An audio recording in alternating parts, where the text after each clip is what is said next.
First Contact with Joshua Pope.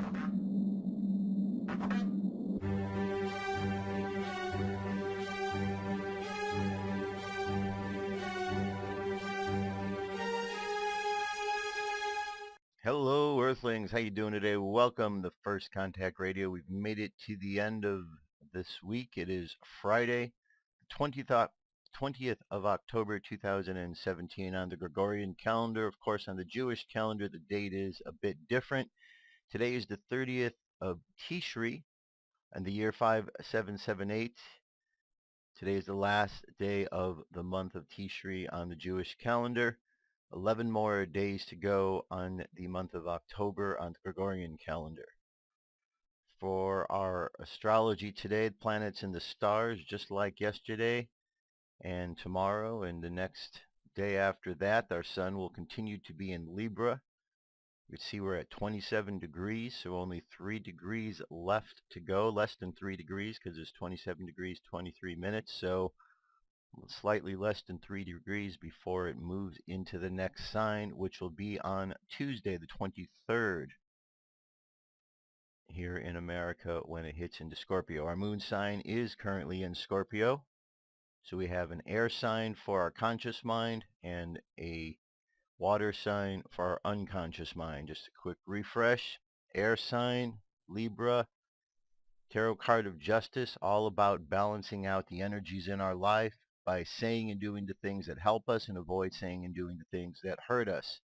And then Scorpio brings with us a whole lot of emotions. Now, the card of Scorpio is represented by the tarot card of death. However, this does not mean a physical death. This card is dealing with emotions, the death of the emotional body, the death within the emotions. So when there is a death process that occurs, it's something that people feel. We feel pain. We feel hurt. We feel. Those are the emotions that are being affected there. So as we go through this period of time in this watery element with all of these emotions, we need to really wear our armor. We need to make sure that we're protected, because when these emotions of Scorpio rise to the surface, the reason they're so heavy is they're often buried so far deep down that when they finally make their way to the surface, we look at them and we think that they're somewhat dark, when maybe they're not really a dark energy. Maybe they're just something that was just so far removed that they don't really have an understanding of things. And so that transformation is going from one understanding into the next. And that's what we're going through. As we're going through the various different investigations here in America and throughout the world, we're starting to get to the heart of things. And as we get to the heart of things, it's affecting the emotions of the people that are involved, which is forcing them to do things that maybe they did not want to do because their emotional buttons are being pushed. So it's a very good thing that's going on. So we've got air and we've got water. Just know how those things work together. Every day in life we have air and water. However, if there's too much air, then that water starts spraying around almost like a hurricane. That's what we have. We have the air and the water. So we want those two elements to play nice together. Not too much water, not too much air, just a nice good balance of all of those emotions and ways in which we express them. Okay, so let's do a wrap up today of what has been going on, because it's been quite a busy week and we are only getting bits and pieces of this information, if at all, from the mainstream networks. They really are complicit in wanting to keep things hidden. It's not really surprising when one does a research of the mainstream media, and not just mainstream media, but media in general. When one begins to really look at the process of how the media has colluded against the American people for nearly 100 years, one begins to understand that the process of fake news isn't something brand new, but something that we Americans have dealt with for a long, long time. Council on Foreign Relations is one of those organized bodies that helps to maintain this control. Okay, and then we've had other different issues during the course of our time since then, one of them which included media being infiltrated by CIA and other alphabet agencies. This was very significant. That happened in the 50s, And then as we progressed into the 70s, there was more of this, and to the point where we are now. So it's really challenging to get truthful news from any of the mainstream networks because so many of them are compromised. You have to wonder, what are they really compromised with? Well, first of all, years and years of lying, because we've had these wars that have occurred, and sometimes we've been into these wars because lies have helped to get us there, and the media continues to tell these lies. So let's look at a few things that are important for us to understand that is not fully being looked at. First of all, House Intelligence panels reviewing the Uranium One Deal amid new evidence of Russian bribery. The House Intelligence Committee has started asking federal agencies about the Obama administration's approval of Russian acquisition of a large uranium mine, a deal that is now under new scrutiny amid revelations about a sweeping Russian bribery scheme from an FBI informant. The panel is so far only making preliminary inquiries and has not launched a formal full-scale investigation, according to a knowledgeable GOP source. Information from the FBI informant and court documents about a criminal investigation and prosecution of Russian officials for bribery, and whether key U.S. government agencies knew about the probe, are raising new questions about the uranium deal and whether the United States should have approved it.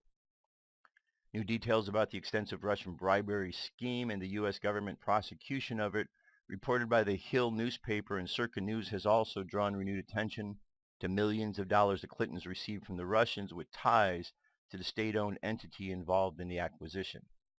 The House Intelligence Panel questions follow public statements this week from Senator Chuck Grassley of Iowa, the chairman of the Senate Judiciary Committee, who said on Wednesday he started investigating the new information about the uranium deal last week and pressed Attorney General Jeff Sessions about it during a committee hearing Wednesday. Sessions would not say whether the Justice Department had launched an official investigation into the matter, but told Grassley that his concerns about the deal would be reviewed. Grassley, during the Wednesday hearing, said the Clinton Foundation has received millions of dollars from interested parties in the uranium deal and highlighted a $500,000 payment former President Bill Clinton, received for a speech in Moscow before a Russian government-aligned bank.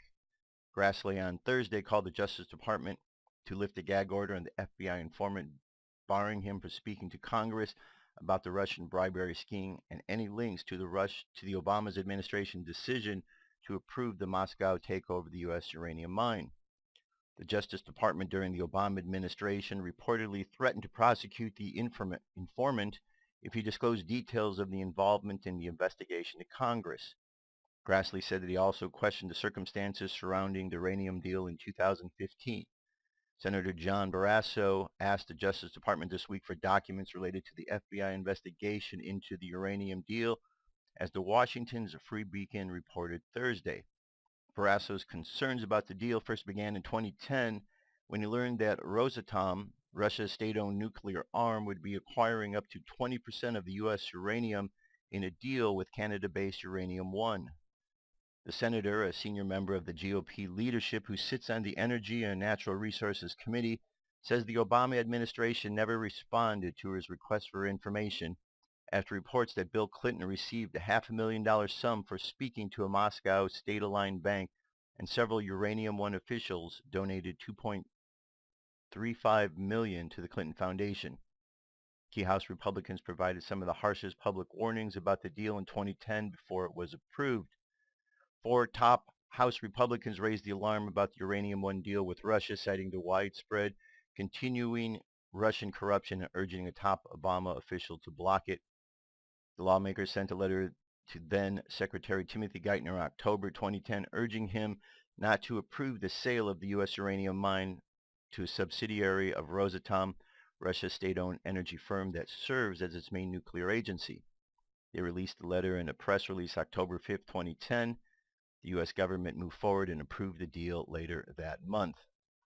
Okay, you can see there's a bunch more to the article here. I'm going to leave that for you to check out, but the bottom line is Hillary has been involved with this corruption scandal for a long time, as many of us have known. It's nice to see that it is finally making its way to the light of day from the mainstream, But for those who have been paying attention, we've already known that this was taking place. Here we have another article dealing with this bribery scheme. Top GOP senator looks into why the Obama FBI sat on the evidence of a Russian bribery scheme. Top Republican senator, long critical of the Uranium One deal, is asking federal officials for records of a bribery scheme that withheld by President Barack Obama's administration. For several years, I have raised flags regarding the sale of American uranium reserves to Russia. GOP Senator John Barrasso of Wyoming wrote in a letter Thursday to Attorney General Jeff Sessions. It was one of the most controversial nuclear energy decisions of Obama's era, and now the Federal Bureau of Investigation sat on evidence linking the deal to a Russian bribery scheme, report says.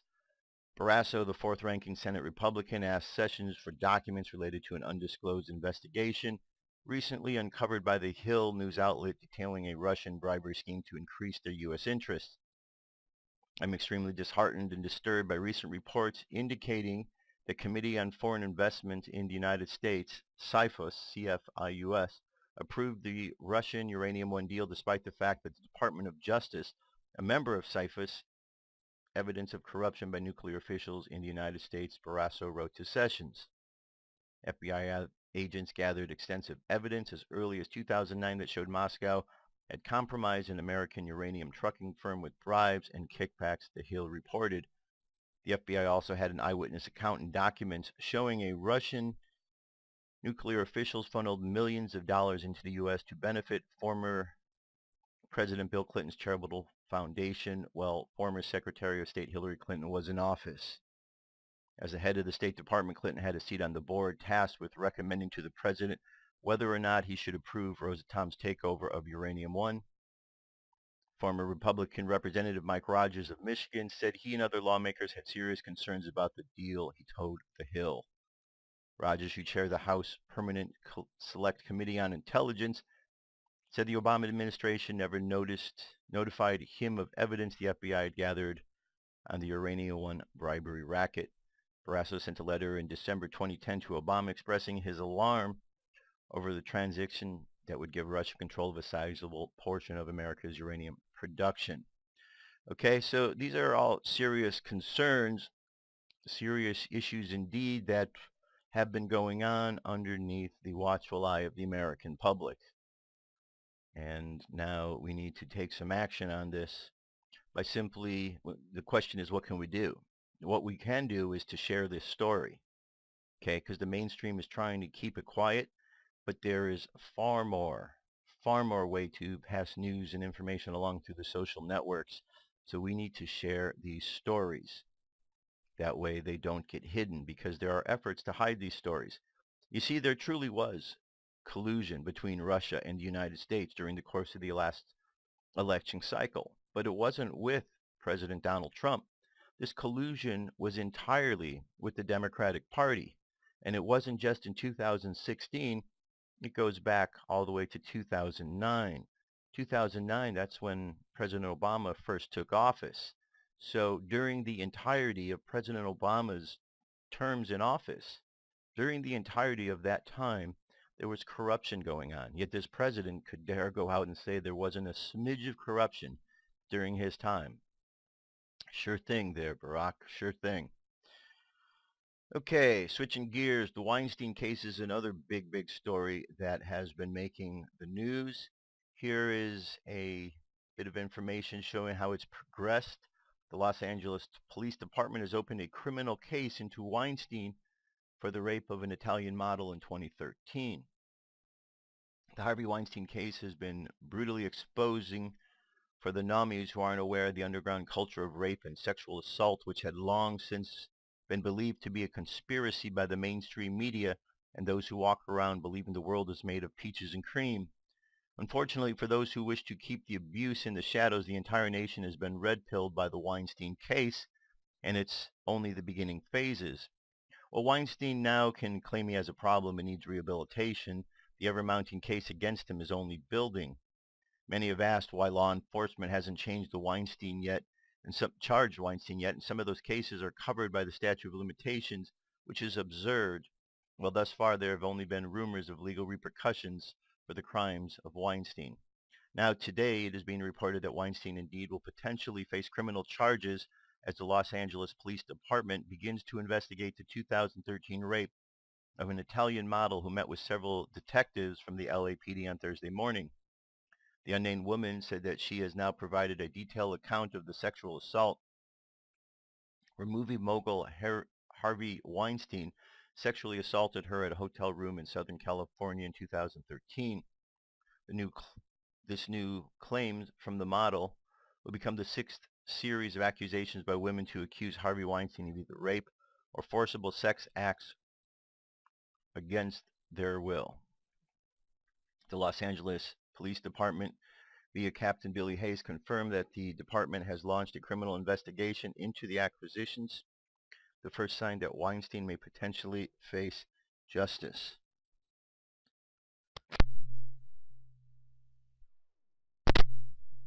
It is also now the first case related to Weinstein to be reopened in Southern California, where the rest of the potential criminal probes are either on the East Coast or outside the U.S.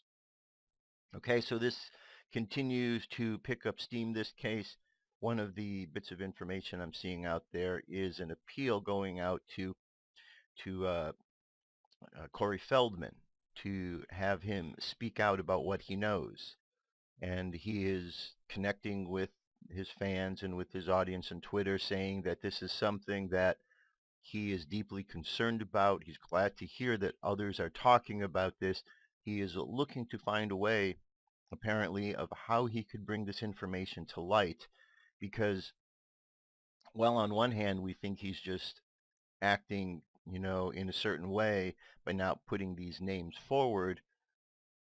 In reality, he's trying to protect his family, because it seems very evident that he has been threatened. And so anybody would want to protect their family that's out there if they've been threatened, and he's probably working diligently to do that, because the people who are involved with the abusing are still involved in Hollywood, still have power, and are still quite dangerous. People have died trying to keep their secrets, and I'm sure that Corey Feldman has his reasons on why he wants to protect his family, as would be expected. As would be expected.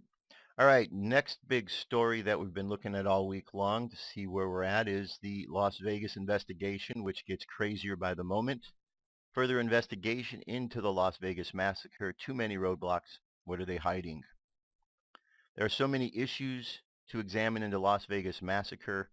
One is not able to do this quickly. Thus, I am doing a series of reports, and clearly I will not allow trolls to stop me. I will give legitimate news sources, but I am surprised to see one source which I plan to use has abruptly deleted their story. However, thanks to some 4chan users on 4chan, it was archived. While I'm reporting will be listed as conspiracy, as that is the mode the powers that be are using to suppress legitimate questions on the Las Vegas Massacre, yet there are more witnesses coming forward daily to tell their stories of what happened on that horrific night of terror. I do believe that there was more than one shooter, as there are too many witnesses supporting that theory. Further, there are many videos appearing daily which support that theory, and frankly, I have not seen one debunked. How can you debunk an eyewitness video made by someone in the midst of that attack? It is plainly an act of terror those victims experienced on October 1st up and down the Vegas Strip. Okay, the brave men and women of the Las Vegas Police Department and the first responders were also terrorized by the shooters. All one has to do is listen to the real-time audio recording made during their chaotic experience. Apparently some are questioning the validity of that piece of evidence. YouTube channel I trust and respect has put out a video which explains the censorship of the material in the Las Vegas Massacre. Okay, so it says an article which has gone largely unreported I would like to discuss was actually deleted from the original website. However, it has been archived. The topic is concerning a young valet who worked at the Mandalay Hotel who greeted Stephen Paddock the day he registered. This is the story. A Hawaii native parked shooter's car. Posted October 3rd. A Kamehameha graduate working as a valet at the Mandalay Bay Resort said he parked the shooter's car on Saturday. The gunman, 64-year-old Stephen Paddock, checked his car into the hotel on Saturday morning. Valet Chad Nishimura, who is from Ilani, said he spoke briefly with Paddock. Just in shock, really. It's scary to know that I was close to someone that was that dangerous. I would have never thought he seemed like a normal guy. When he came in, nothing too weird about him. He didn't have any crazy bags with him that I can remember. We are a convention hotel, so we have a bunch of people that have boxes and multiple carts worth of stuff. There's nothing weird that I can remember, he said. Nishimura and hundreds of employees at Mandalay Bay are cooperating with FBI agents as investigations continue. A number of people from Hawaii were at Saturday night's concert or nearby. Social media helped connect family members and friends worried about their loved ones. Taya Spangler, originally from Maui, was working close to the concert venue at the Hooters Casino. She posted on her Facebook page that she was safe, but said the shooting victims fleeing the concert swarmed into the casino. Okay, so we have a lot more reports here. Here we have the Mandalay Bay ticket, the parking garage. Laura Loomer has been investigating. Okay, so more to the article. You're going to need to dig into this. The bottom line is we're being misled on this story 100%. When this story first broke last week, you heard me right off the bat tell you what I saw as the synopsis that was coming from the internet investigations that were taking place that indicated that not only was this a screwed up operation, but Stephen Paddock was some sort of undercover agent, and that this whole operation went seriously bad when the cover was blown. And if that's truly the case, that this was a sting operation went bad, then the FBI is trying to cover their tracks all week long. It also appears that there is something bigger that may have been taking place over the course of that shooting period, in which there were alleged black ops that were out there and a possible extraction of some high-powered VIP from one of the locations out there. There's even mention in some of the stories about Area 51 and the Janet Terminal as being a place where there might have been some shooting that occurred during one of these extractions. Are these true? I don't know. These are all bits and pieces and leads that are being looked into. Of course, not by the mainstream media, because they're wanting you to believe that this was a lone gunman. Why the lone gunman theory? Because in order for something to be a conspiracy, you need two or more people. You take away the second person, now you just have the lone gunman theory, and you can tell everyone else that they're just wrong. But people know. All you have to do is listen to the police scanners of that night. You know there was more than one shooter. Report confirms MGM Corporation controlled Ellen DeGeneres' interview with the Mandalay Bay witness. So if you saw this the other day, you know this was a very bizarre circumstance that the shooter of this horrific incident, or the one who was supposedly the hero, went on the Ellen show, gave this interview. I'm going to leave the link here for this, but he gave this interview in which she kind of led him into certain questions and then made a statement saying, this is the only time you're going to tell this story, you're never going to tell it again. Very weird. But then again, when we look at the connection between Ellen and the Mandalay Bay and the MGM Grand, we find out that she has a whole bunch of slot machines. So she has a vested interest. We also think back to the administration of Obama, and there's an actual picture where we could see Ellen at the White House receiving a medal of some sort from Obama for some sort of activity. Who knows what that was? I don't remember, but it's easily found. So Ellen is part of the problem as well. She is willing to help cover up crimes, and it tells you the kind of person that she is that is willing to do that. Just another fraud. Okay, new FBI chief predicts our integrity will be tested. The FBI's new director, who took over law enforcement agency after President Donald Trump fired its former chief, warned Thursday that officials at the FBI and across the federal government will face pressure to act unethically and need to resist it. At some point, for everyone in the room and everybody in my organization, our integrity will be tested, Christopher Wray told a Washington audience of investigators who work for the federal government inspectors general. It happens to everybody. It happens to all of us. It could be at a time when we're being asked to make a decision that is inconsistent with what we know is right and what we know is true, where we'll be asked to do something without fully thinking it through. During his 20-minute speech, Ray offered no specifics on the ethical challenges he expects to face or has dealt with in the past, but he implored the internal government watchdogs in the room not to give in to such pressure, and in such cases where they think they might get away with it. Okay, wise advice. We'll see if they follow it. I think time will tell whether or not this Christopher Wray is on the side of the people or if he's just another swamp creature. Hopefully he is with the people. Time will tell. One more Hillary story here to add into the mix. This story here is called Hillary Clinton's Russian Ghost Stories. Russian intelligence targeted Hillary Clinton before she became Secretary of State in 2009, FBI documents show. New information about corruption in a Clinton-approved uranium deal with Russia raises questions about Clinton's actions after the FBI broke up the deep cover Russian spy ring in 2010. For a decade, the FBI ran an operation called Ghost Stories to monitor and rip apart a deep cover Russian agent network. Ghost Stories tracked a ring of Russian spies who lived between Boston and Washington, D.C. under false identities. It was one of the FBI's most elaborate and successful counterintelligence operations in history. After the FBI arrested 10 of the spies in June 2010, Secretary of State Hillary Clinton worked feverishly to return the Russian agents to Moscow in a hastily arranged, lopsided deal with Putin. It all happened as the uranium deal was in play, an arrangement to provide Moscow State's Rosatom nuclear agency with 20% of Americans' uranium capacity, with $145 million, to pour into the Clinton Family Foundation and its projects. For the Clintons, the FBI's bigger counterintelligence bust in history couldn't have come at a worse time.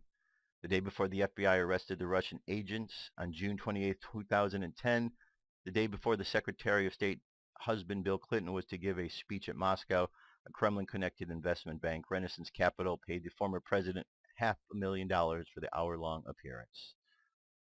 Okay, so there's with Hillary, and there you go. So lots of corruption. And of course, we all heard George Bush popped up again the other day. I think he has a concern. His concern is with bananas. As you can see, George Bush is holding a banana, and he thinks there's something wrong with it here. So George Bush is back. He's concerned about bananas, and that's about really all we're concerned about George Bush. See, I believe George Bush was a very corrupt man. I'm not a fan of George Bush by any way, shape, or means. He was the president during one of the horrific attacks in America. That was the 9/11 incident, and I believe he was completely complicit in that activity and should be listed as a war criminal. The reason we hear him coming out of the shadows now is because crimes that he was involved with are being looked at, and he does not like that.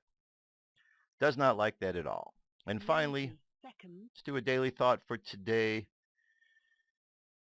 God is with me among my helpers. Your best friends are those who are at your side in times of distress. And why are they there? Because you are at their side at the times of their distress. Sometimes your charitable nations are seriously threatened. You might be short on funds or the market might be unstable. Yet nevertheless, you still provide with a full and generous hand. You have stood by a good friend in an hour of distress, a friend called charity. Sometimes your fixed time for a Torah study is under existential threat. You might be running off to a business, chasing another client, and instead you stick it out to the end. You have stood by a good friend at the threatening hour. Your friend is called Torah. Without a doubt, dear, such friends will not leave your dedication unrequited. When you will need them, they will come running. And of course, the Torah is God's instruction manual. So basically what this is saying is that our friend is God. Our friend is God, and when we listen to what God has to say to us and we understand the instructions, our lives become better for it. So Heavenly Mother, Heavenly Father, we pray right now that this weekend we open our minds and our hearts to understanding the greater mission of our purpose here on this earth.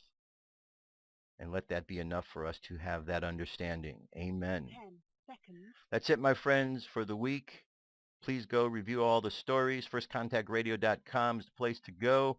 I'll be back next week. Till then, I love you. Keep loving each other, and I will talk to you soon. Peace. I'm out of here.